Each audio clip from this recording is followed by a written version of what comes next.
Hello guys, in today's video I will be showing you how to fix Facebook blocked messages problem. So the answer is easy, just go to the settings and then scroll down to the apps section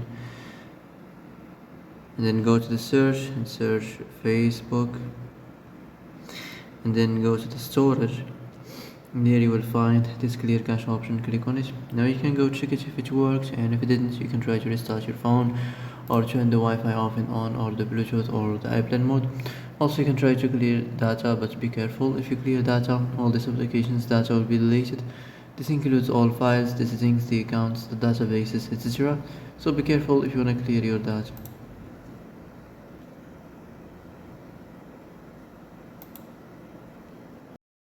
And that's it for today's video. I hope this is the answer you've been looking for. If you like this video, don't forget to like and subscribe, and see you in the next video.